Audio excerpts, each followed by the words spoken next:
Halo, selamat datang di channel saya. Jadi ini channel namanya 0% List, karena channel ini diperuntukkan untuk saya belajar data analis ya. Jadi saya bakal share ke teman-teman gimana saya belajar data analis dari nol, dan untuk video kali ini saya bakal ngejelasin kenapa saya milih belajar data analis seperti itu.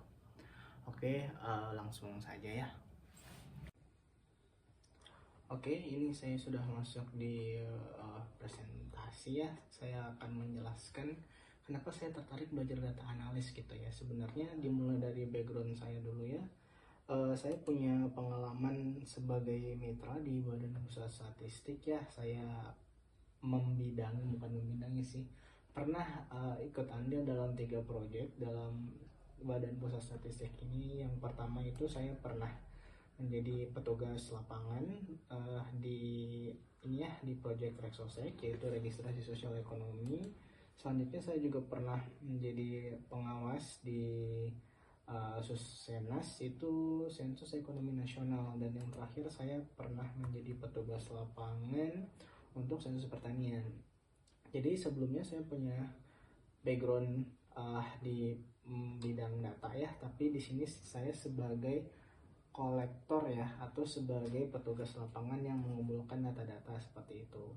Nah, untuk sekarang saya sudah sudah bekerja di salah satu perusahaan research cukup besar, tetapi saya juga masih sebagai field work support, di mana kerjaan saya sekarang itu collecting data, biasa mengumpulkan data dan cleansing data. Cleansing data itu adalah ketika data mentah yang diambil itu kita bersihkan sedikit supaya lebih enak untuk dianalisis nanti ke bagian data analis atau data science.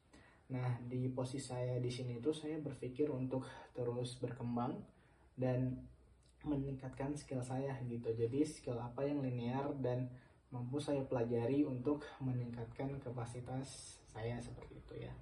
Jadi saya memutuskan untuk belajar data analis.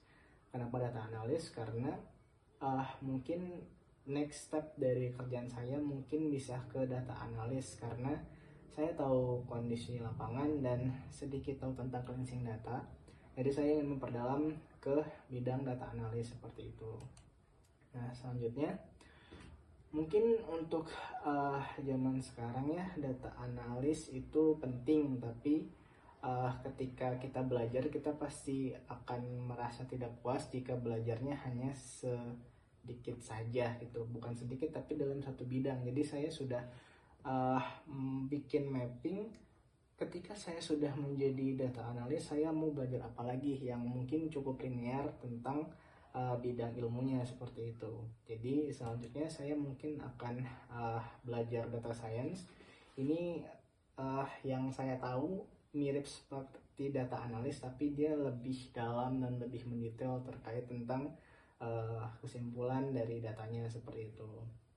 Nah, dari data science mungkin saya akan mulai masuk ke machine learning ya. Jadi saya berspekulasi jika saya mengerti data analis, maka saya akan mungkin mudah belajar data science, dan ketika saya sudah mengerti data science, mungkin saya akan sedikit lebih mudah untuk belajar machine learning gitu.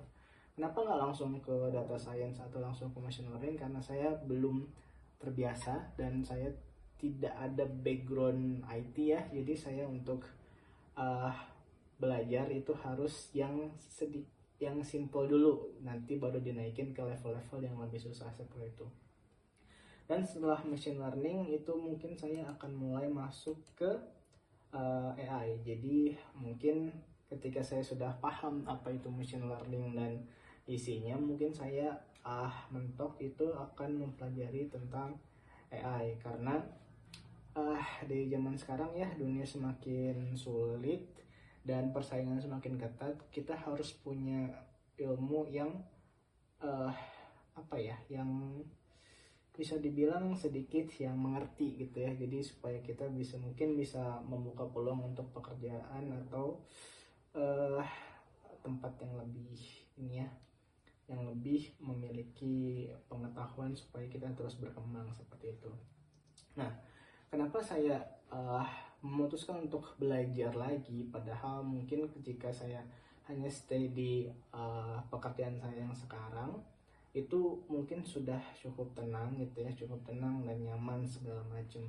Tapi di sisi lain ketika kita melihat keadaan dunia sekarang dan apa yang akan terjadi ke depannya, saya memutuskan untuk mengupgrade skill saya dan kemungkinan menjadi data analis atau data science. Saya akan bisa tetap kerja di perusahaan yang sekarang karena mereka juga ada bidang datanya. Jadi ketika ada kesempatan mungkin saya bisa switch karir menjadi dari pekerja lapangan ke data science supaya bisa lebih bervariasi untuk ilmu yang saya dapat seperti itu. Sebenarnya alasan satu lagi kenapa saya termotivasi untuk belajar yang sepertinya akan susah ini dan belum tentu saya bisa mempelajari semuanya, itu saya kemarin sempat nonton videonya si abang ini, Timothy R itu.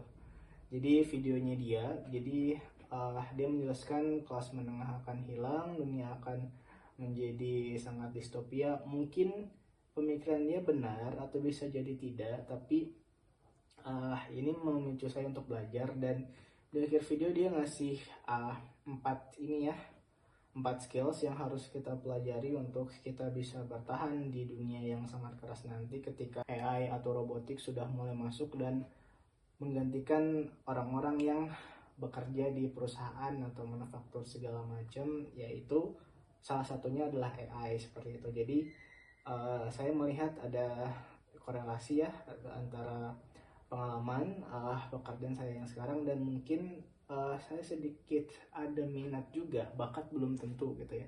Jadi ada minat juga tentang data analis. Jadi saya memutuskan untuk membuat roadmap, saya harus belajar apa saja dan ujungnya saya akan belajar AI gitu.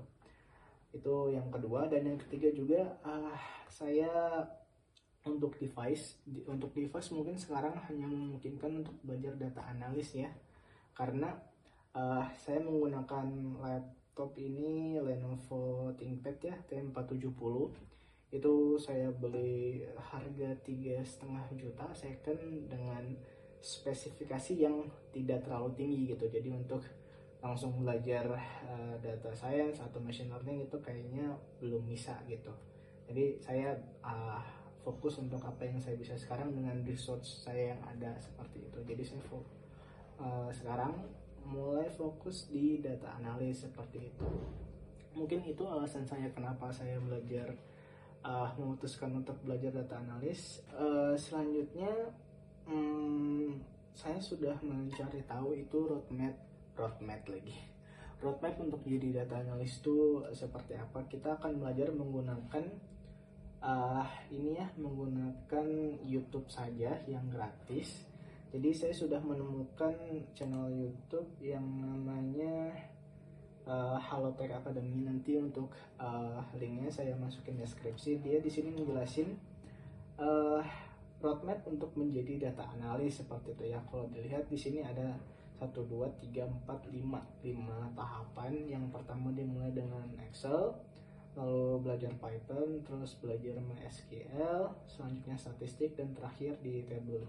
Dan untuk mempertajam skillnya, kita dianjurkan untuk melakukan studi kasus di poin-poin yang sudah ditunjukkan ya. Jadi kita bisa studi kasus untuk Excel, untuk memperdalam pemahaman kita dan lain sebagainya seperti itu. Oke, mungkin untuk video kali ini cukup sekian dulu terkait tentang kenapa saya mau belajar data analis. Dan mungkin kalau teman-teman yang pengen melihat progres perkembangan saya, belum tentu saya bisa konsisten atau komitmen, tapi setidaknya saya mencoba ya. Saya mencoba untuk belajar seperti itu. Oke, mungkin cukup sekian dulu video kali ini ya. Terima kasih bagi yang sudah menonton, dan jika berkenan boleh di like dan subscribe. Terima kasih, sampai jumpa di video selanjutnya.